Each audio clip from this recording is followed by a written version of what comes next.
Hello, my sweet friends, and welcome to DIY with Nadia. Today, we are making a cross wreath using the Woodland method and Dollar Tree supplies. Today's video is a collaboration with the perfect place to start, Catherine, and she's also going to be making a cross. Please visit her channel, subscribe, let her know I sent you if you are new to her, and check out the gorgeous wreath she made for this collab.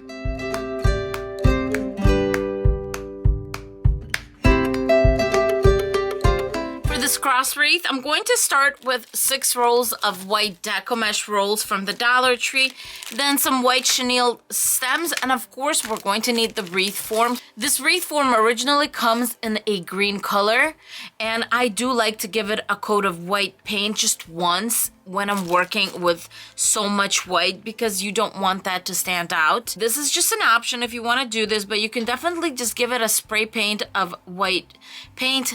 Any paint, acrylic spray paint will do. And I do like to usually use paint and primer and then cover it with some sort of an acrylic coating. I like using this UV resistant one.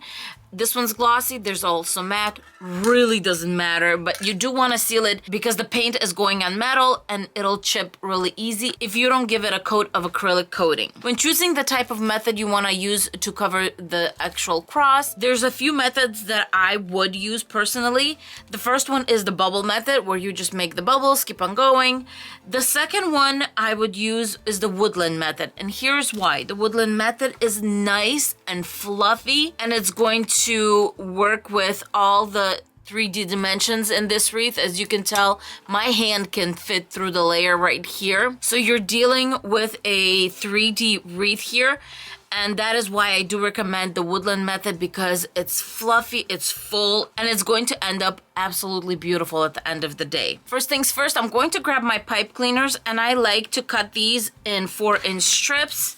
After that, I like to fold them in half in a little V. It's just going to make our life a little easier as we work. And for those who don't know, this is my little supervisor. His name is Leo. And if he's not on the table, he's somewhere around me by my legs, sleeping or something. He's a very sweet kitty, right, Leo? I also like to remind all of you that when you see Deco mesh that has beautiful edging like this, grab it and run because it's not always like that. The Dollar Tree Deco mesh is 6 inches by 5 yards. I rolled out my roll here, and we're going to start cutting the Deco mesh into 22-inch strips.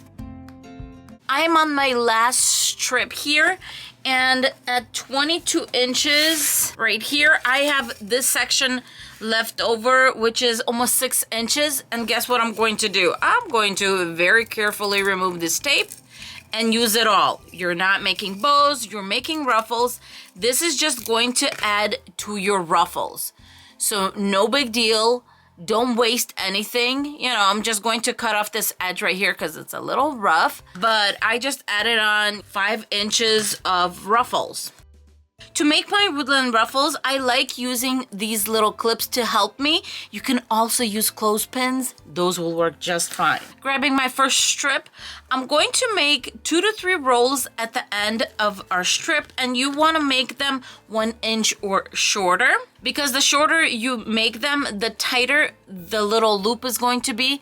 That's what's keeping all that fraying hidden. So 2 or 3 times here.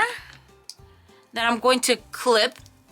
And I'm going to grab my rotary cutter. You can grab anything you want. Put it on top so it like weighs it down. Stretch it out. And then we're going to work on the other side. Same thing, 2 to 3 loops. Keep them under 1 inch. And then after that, we're just going to put 2 thumbs right here in the middle.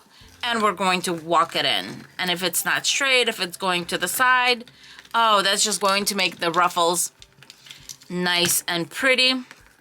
Take our weight out, bring it together. Now this is our back side because that's where we were rolling it in. Take this out, and then we're going to grab a pipe cleaner and we're going to put it on this side, coming from this side so that your knot or your, you know, where we're locking it in is going to be in the back. Before I lock it in, make sure that it's straight. And because it kind of tends to be thick right here on the side, because we brought it in like an accordion, I just kind of like to push it back. Now I'm going to do my 2 twists And there you go. You have a little ruffle, and instead of just being flat, it kind of puffs up, and it gives you volume when you do that. Nice and pretty. Let's do another one together. I have another strip right here. 1, 2. This one, let's do one more. 3. Turn it around. Put a little weight on it. Go to the other side.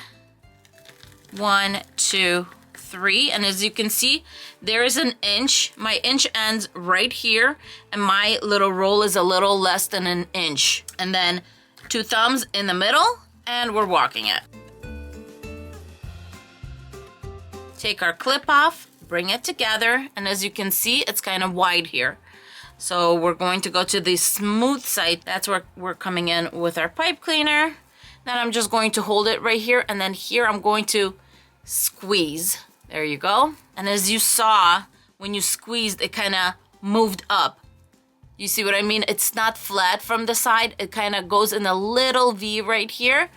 And that's what's going to give it like a beautiful little pop. And I think it just makes for a beautiful, beautiful ruffle. And so now the fun begins. This is where you turn on something, music or TV or, I don't know, maybe DIY with Nadia. And just start making these ruffles while you're enjoying something.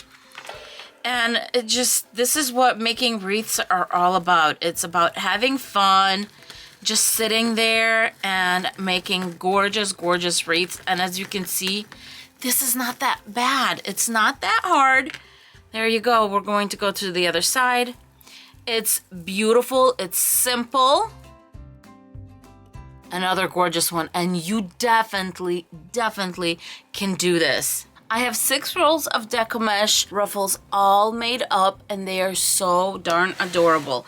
Now I'm grabbing my cross, and I'm going to use the 2 raised rows right here in the middle. And there's row 2 and 3. And I'm going to go in a zigzag pattern. So here we go. I'm going to give it 2 twists. Then I'm going to fold this little part and fold back.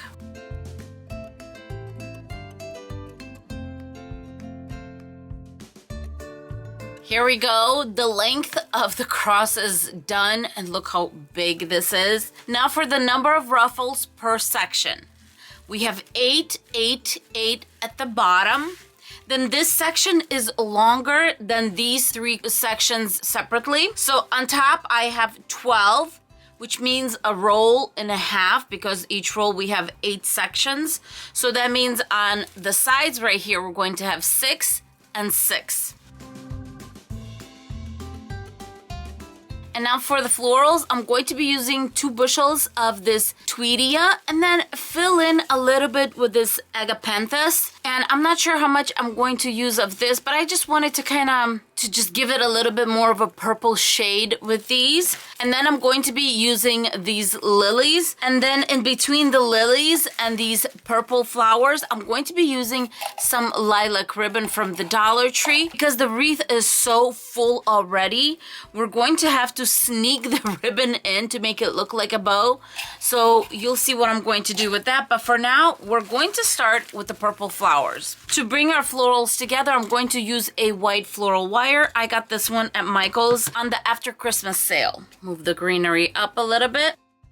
For the flowers going down, I want to make it look really long. So I cut 3 down. Then I'm going to take 2 of these flowers off, and the wire right here, I'm going to cut it down about, let's do 2 inches to start with. Because these flowers, they have this little cap. And by the way, just throw some hot glue on there if you feel like it's loose.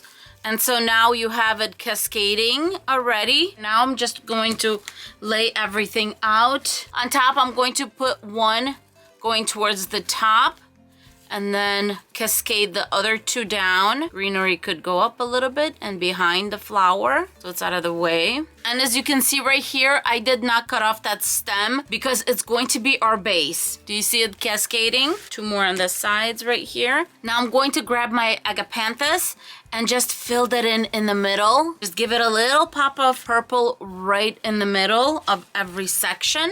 I'm going to bring this together in sections. So first I'm doing the crossbar right here using floral wire to bring it together. And I'm just going to leave it at that. Make sure it's nice and tight. And then we want to recenter all of this. And you want a little bit of the white to show on the edges. So make sure to move it down. I just decided to add another one of these here to fill this section in.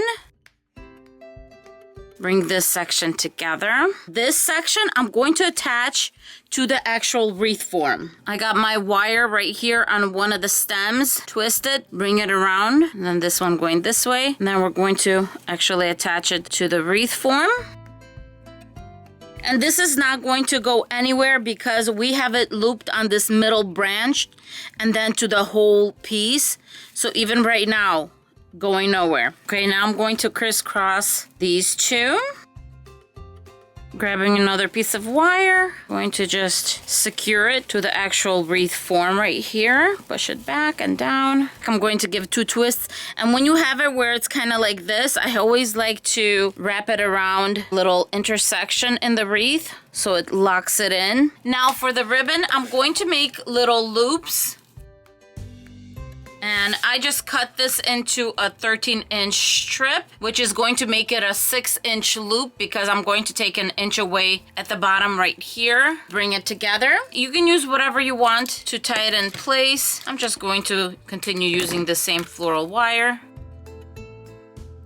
If you're worried about the ribbon sliding off, just make sure the tails are facing up. It has wire edging. It's going to lock it in place here. My loops are going to go on each side right here. The reason I made picks instead of just making, you know, big bow loops and just putting them across this way and this way is because of the lilies. Lilies are quite deep right here. So if they were on top, they would stand out so much, and this wreath already has a ton of volume.